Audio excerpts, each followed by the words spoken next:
The mist rolled over Lake Temba like a living, wrapping around the huts of Koforu village. Zobira pressed her face against the wooden window, watching the blood moon rise above the dark water. Her father, Kajun, mended his nets by the fire, his weathered hands moving with practiced skill.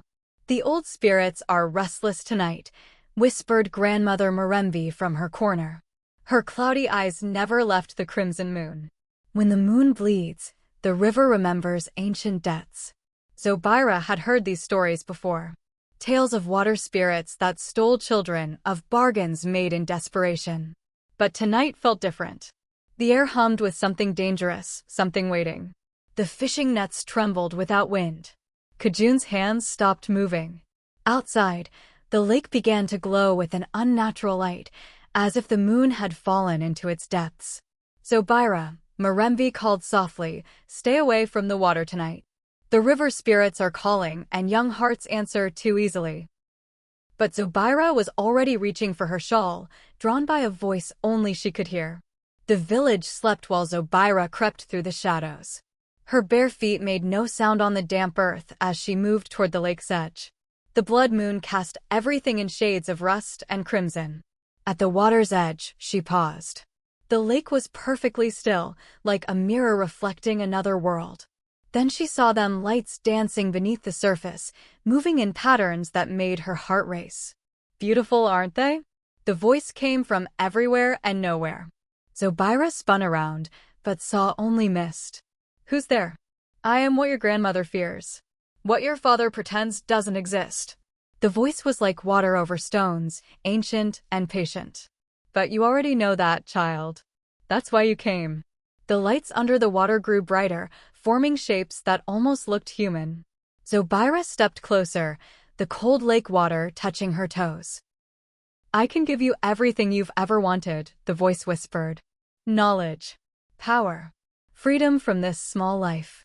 Zobira's reflection in the water began to change, showing her as she could be beautiful, powerful, unlimited. "All I ask," the voice continued, "is that you trust me. Step into the water, and I will show you wonders beyond imagination." Zobira hesitated. Grandmother Mirembe's warnings echoed in her mind, but the promise was so tempting. Her life in Koforu was small, predictable. She helped her father with nets, ground grain with the other girls, and dreamed of something more. "What must I do?" she whispered. "Simply walk forward. The water will not harm you, I promise." The lake began to part before her, creating a dry path into its depths. Fish swam on either side like living walls, their scales glowing silver in the moonlight. It was the most beautiful thing she had ever seen. Behind her, she heard Kajun calling her name. His voice was distant, desperate. But the path into the lake sparkled with promise, and the voice was so gentle, so understanding. "Choose quickly," the spirit urged. "Your father comes, and mortals always choose fear over wonder." Zobira looked back once at her village, then stepped onto the dry lake bed. The water closed over the path behind her. "Zobira!" Kajun's scream shattered the night as he reached the water's edge. The lake was calm again, showing no sign of the impossible path his daughter had walked. The blood moon began to fade, returning to its normal silver glow. But Kajun knew what he had seen. The water spirits had taken his only child, just as they had taken others before her.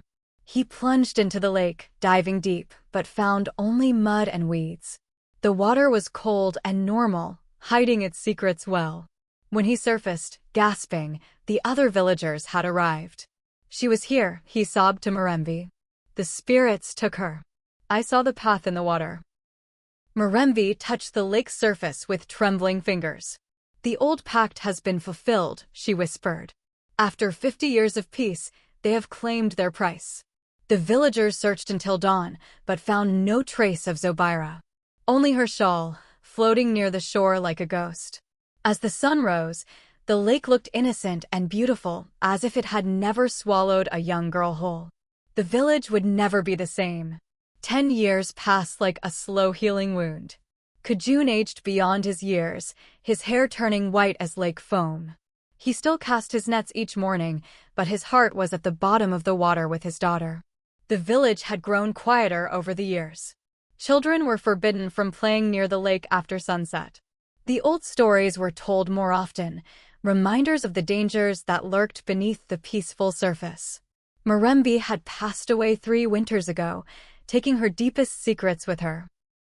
But before she died, she made the village promise to remember the anniversary of Zobira's disappearance. Tonight was that night. The blood moon rose again, exactly as it had 10 years before. Kajun sat by the water's edge, as he did every year on this date. He spoke to his lost daughter, telling her about the changes in the village, the fish that had returned to the lake, the way her memory lived on. "I never stopped looking for you," he whispered to the water. "I never stopped believing you might come home." The lake began to glow, just as it had that terrible night. The water started to bubble and foam. Kajun scrambled backward as the lake rose, forming a pillar of water that reached toward the blood moon. Inside the pillar, shapes moved, beautiful and terrible things that had no names. Then, as suddenly as it had begun, the water crashed back down. Where it had stood, a figure emerged from the lake, walking on the surface as if it were solid ground. It was Zobira, but not as she had been. She was a woman now, tall and graceful, her skin gleaming with an inner light. Her hair flowed like water, and her eyes held depths that seemed to contain entire worlds. In her arms, she carried a child, a boy with silver eyes that never blinked. The child's skin was pale as moonlight, and when he moved, the air around him shimmered. "Father," Zobira said, her voice carrying the sound of rushing water. "I have returned, as promised." Kajun could only stare. His daughter stood before him, more beautiful than any human had a right to be. But her shadow fell wrong on the ground, moving independently, reaching toward him with fingers that weren't quite human. "Zobira," he whispered. "Is it really you?" "I am who I have always been," Zobira replied, but her words carried echoes, as if spoken from the bottom of a well. "And I am so much more." She stepped onto the shore, the lake water falling from her clothes without leaving them wet. The child in her arms watched Kajun with those unblinking silver eyes, and the old fisherman felt a chill that had nothing to do with the night air. "Where have you been?" Kajun asked, reaching toward his daughter, but stopping short of touching her. Something warned him not to make contact. In the realm beneath the water, learning truths that surface dwellers have forgotten. "I have been educated." Zobira's smile was beautiful and terrible. "And now I have returned with gifts for our village."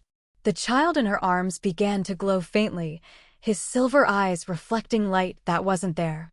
Around them, the mist thickened, carrying whispers and languages older than human memory. "What gifts?" Kajun asked, though he feared the answer. "Prosperity. Knowledge. Freedom from the struggles that have plagued Kofuru for generations." Zobira's shadow reached toward her father, though she hadn't moved. "But first, I must speak with the elders. There are arrangements to be made." By morning, news of Zobira's return had spread through the village like wildfire. The people gathered at the lake's edge, staring in wonder at the fisherman's daughter who had come back from the dead. She sat on a stone by the water, the strange child playing at her feet. Where the boy's fingers touched the ground, small flowers bloomed, but their petals were silver, and they glowed with an inner light that hurt to look at directly. "She's been blessed by the water spirits," whispered old Django, the village's eldest fisherman. "Look how beautiful she's become." But not everyone was convinced. Delilah, the village healer, studied Zobira from a distance.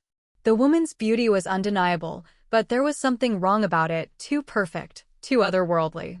"Spirits don't give gifts without expecting payment," Delilah muttered to her apprentice, Kesai. "And that child, have you noticed he casts no shadow?" Kesai looked closer and gasped. It was true. While everyone else cast shadows in the morning sun, the silver-eyed boy stood in his own pool of impossible light. "What does it mean?" Kesai whispered. "It means," Delilah said grimly, "that whatever came back with Zobira isn't entirely human." The village elders gathered in the meeting hut as the sun reached its peak. Zobira entered with fluid grace, the mysterious child trailing behind her like a living shadow. When she spoke, Her voice filled the space completely, as if the walls themselves were carrying her words. "I bring greetings from the deep ones," she began, "the ancient powers that dwell beneath all waters. They have watched our village for generations, noting our struggles, our needs." Elder Bahati, the oldest person in Kofaru, leaned forward with rheumy eyes. "What do they want from us, child?" "The same thing they have always wanted: respect, recognition, and the occasional offering." Zobira's smile revealed teeth that were too white, too sharp. "In return, they offer abundance. Fish will fill your nets until they tear. Your crops will never fail. Your children will never know hunger." The elders murmured among themselves. After years of struggling to survive, the promise was incredibly tempting. "What kind of offerings?" asked Elder Zobira, her voice barely a whisper. Zobira gestured to the silver-eyed child. "Nothing you cannot spare. A memory here, a dream there. Perhaps a year of life from those who have lived long enough." The temperature in the hut dropped 10 degrees. That evening, Delilah confronted Kajun at his hut.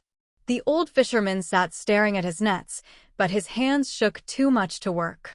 "This isn't your daughter," Delilah said bluntly. "Whatever the spirits sent back, it's wearing Zobira's face like a mask." Kajun's eyes filled with tears.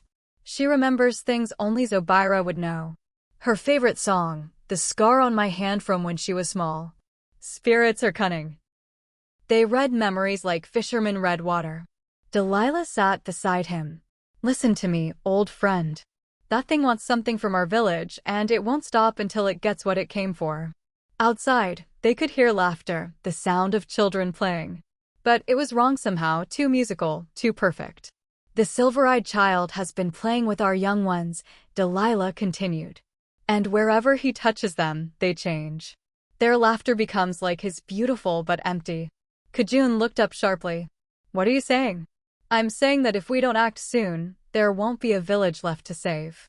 The deep ones don't give gifts, they make trades. And I think Zobira already promised them something we can't afford to lose." As night fell, strange things began happening throughout Kofaru. The fish in Maku's nets had turned silver and would not die, even when cut from gill to tail. They flopped and gasped with an intelligence that was deeply unsettling.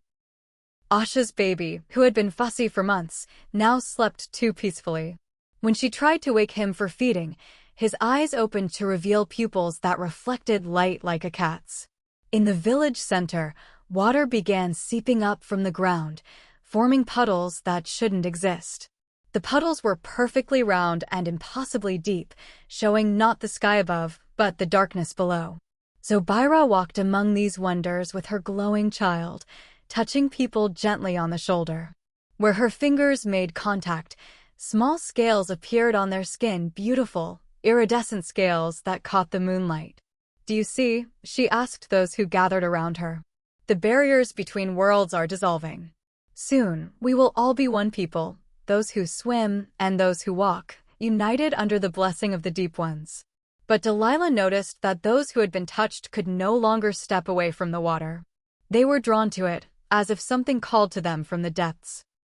Young Kasai ran through the village, searching desperately for anyone who hadn't been touched by Zobira's blessing.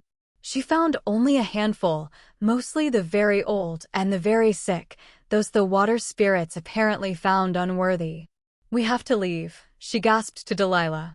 "Tonight, before it's too late." "Leave?" Delilah shook her head. "This is our home. Our ancestors are buried in this soil. We cannot simply abandon everything." "Then we'll die here," Kasai said flatly. "Look around you. Half the village is already more fish than human." It was true. The people Zobira had touched were changing rapidly now. Their skin grew slick and scaled, their fingers webbed. They spent more time in the lake than on land, and when they spoke, bubbles rose from their mouths. As they watched, Django waded into the lake and didn't come back up. But through the water, they could see him swimming with fluid grace, his transformation complete. "The children," Delilah whispered suddenly. "She's saving the children for last." They looked toward the village center, where the silver-eyed boy was playing with a group of young ones. His touch hadn't changed them yet, but their shadows were beginning to move independently, just like his. Kujun stood waist-deep in the lake, feeling the change taking hold in his body. The scales that had appeared on his arms were spreading, and he could breathe underwater as easily as on land. Part of him welcomed the transformation. It meant being closer to his daughter, understanding her new world. But another part, a small human part, was screaming in terror. Father, Zobira appeared beside him, her own transformation now complete. She was more creature than woman, beautiful in a way that belonged to deep, dark places. Soon we will all be together as we were meant to be. What happened to you down there? Kujun managed to ask, his voice bubbling with water. What did they do to my little girl? For just a moment, Zobira's perfect composure cracked. He saw something desperate in her eyes, something that might have been the real Zobira, trapped beneath layers of otherworldly influence. They taught me, she whispered. Showed me truths about what humans really are. We were never meant to live on dry land, Father. We came from the water, and to the water we must return. And if we refuse? Zobira's expression hardened again. Then we die as we lived, separated from our true nature, struggling against forces we don't understand. The silver-eyed child had grown tired of playing. He sat by the water's edge, singing in a language that predated human speech. His song drew the village children closer, their eyes glazing over with enchantment. Delilah tried to reach them, but her feet would not obey. Some force held her back, keeping her from interfering with whatever ritual was taking place. Come, little ones, the child sang. Come see the wonders that wait beneath the waves. One by one, the children began walking into the lake. The water welcomed them, parting to create dry paths just as it had for Zobira 10 years before. No, Delilah screamed, but her voice made no sound. She could only watch in horror as Kofuru's future disappeared beneath the dark water. But then, impossibly, one child broke free from the enchantment.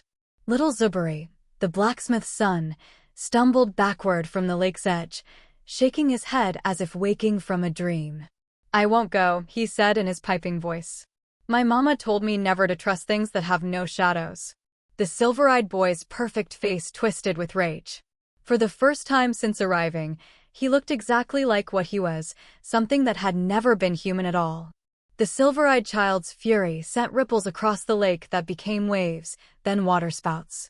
The sky darkened as clouds gathered with unnatural speed, and the air filled with the sound of rushing water. You dare refuse our gift? The child spoke, but his voice was no longer sweet. It was the voice of drowning, of things that lived in the deepest trenches of the world. You dare reject the paradise we offer.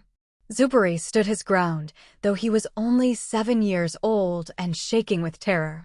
It's not paradise if we have to stop being who we are. Around the lake, the transformed villagers began emerging from the water. But they were no longer the people Zobira had known all his life. They moved with predatory grace, their scaled faces empty of human warmth. Zobira appeared at their head, more creature than woman now. When she looked at Zobira, her eyes held depths that could drown souls. Child, she said, her voice carrying the power of tsunamis, you will join us willingly, or you will join us as food for the deep ones. The choice is yours. But before Zobira could answer, another voice rang out across the water, old, cracked, but filled with power that made the spirits pause. The child is under my protection. From the mist stepped a figure the village had thought lost forever, Grandmother Mirembe, but not as they remembered her. She was translucent, clearly no longer alive, but her presence was stronger than it had ever been in life.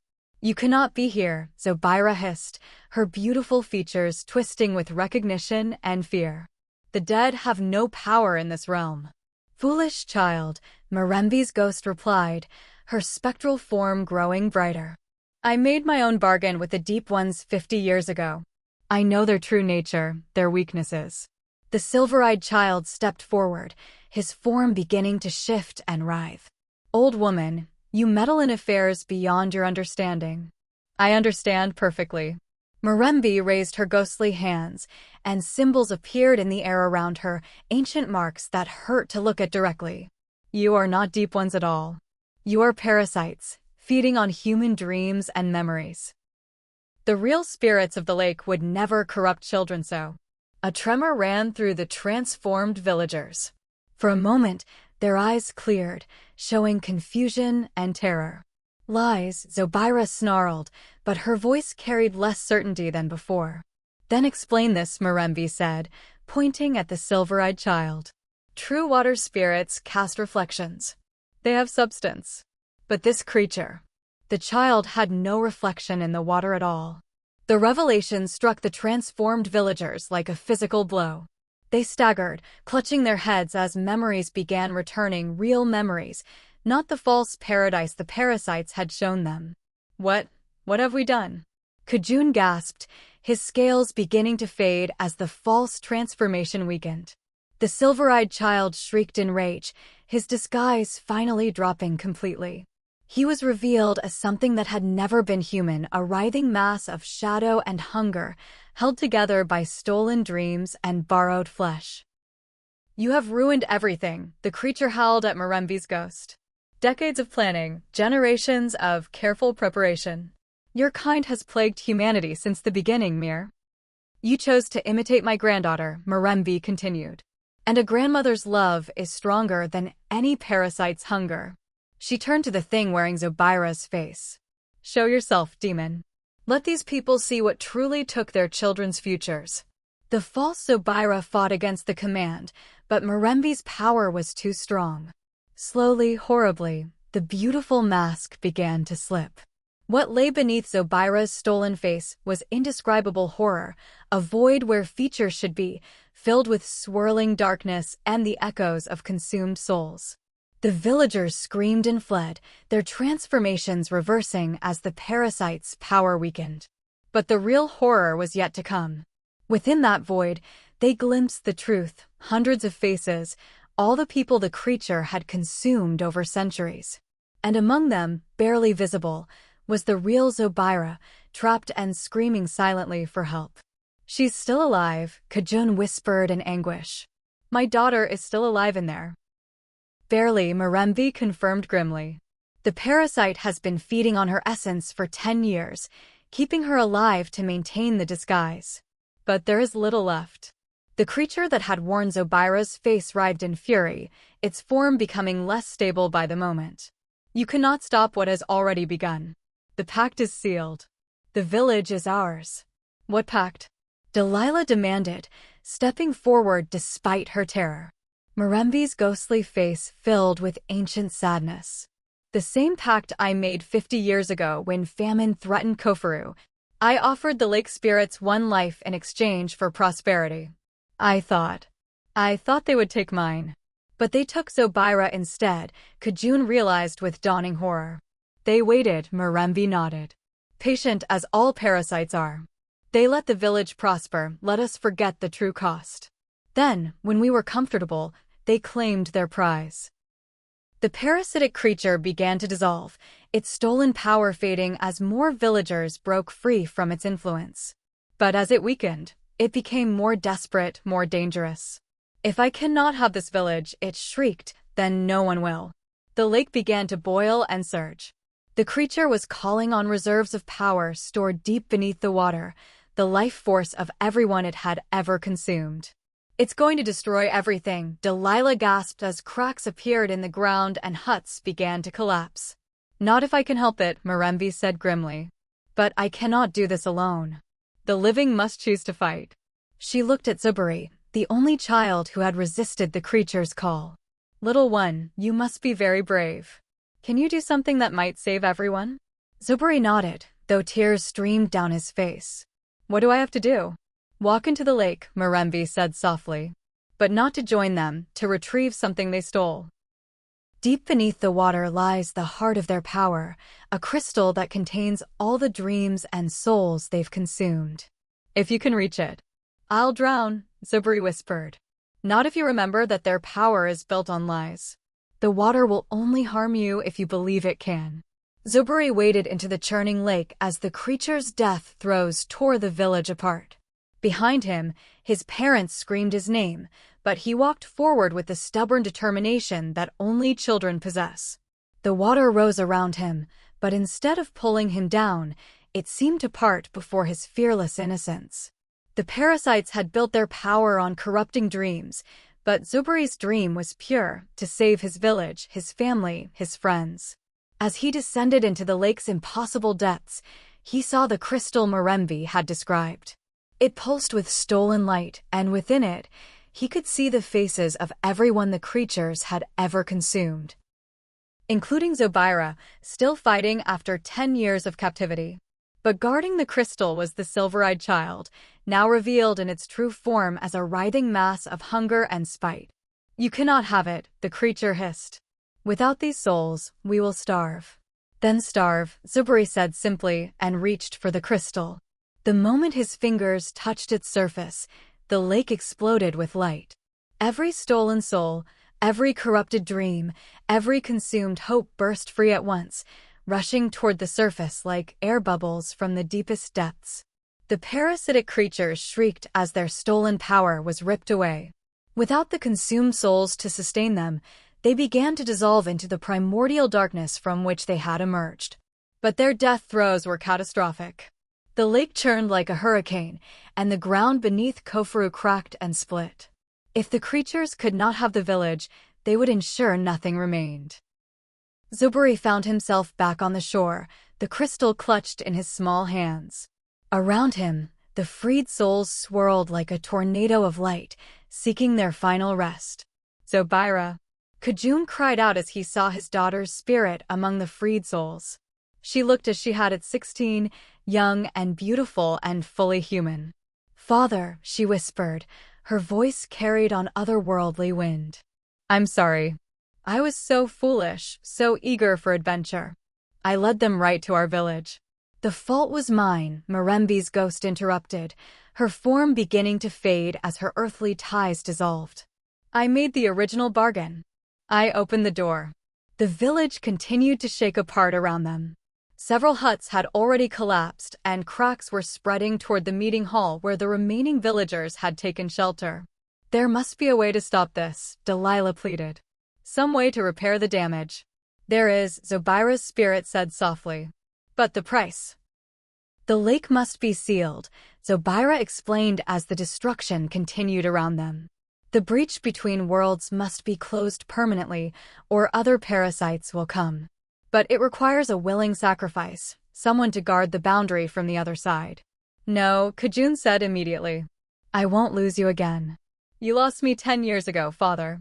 What stands before you now is just an echo, a memory given form by the crystal's power." Zobira's spirit smiled sadly. "But I can make my death mean something. I can ensure the village survives." "There might be another way," Mirembe's ghost said thoughtfully. "If the barrier could be powered by something other than human sacrifice." "The dreams," Zobira said suddenly, understanding flooding his young mind. The creature said it fed on dreams. What if we gave it good dreams instead of stolen ones? What if the whole village chose to dream the same dream of protection, of safety? The three spirits exchanged glances. It was unprecedented, dangerous, and might not work at all.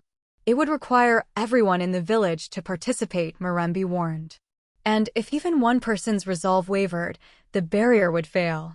Around them, the lake was beginning to drain away, revealing the muddy bottom where ancient symbols glowed with dying light.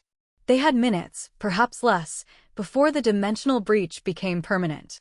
"We have to try," Zobira said. "For Kofuru. For the future."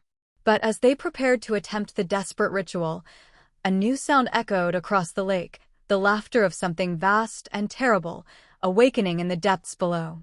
The laughter belonged to something far older and more powerful than the parasitic creatures they had just defeated. As the lake drained, they could see it stirring in the deepest part of the basin, a true deep one, ancient beyond measure, finally awakening after centuries of slumber. "What have you done?" It rumbled, its voice shaking the very foundations of the earth. "You have disturbed my rest, broken my servants, disrupted the natural order." But Zobira, still holding the crystal of freed souls, stepped forward with courage that surprised everyone. "We freed the people you stole. We stopped the lies." The Deep One's massive eye focused on the boy. For a moment, there was silence.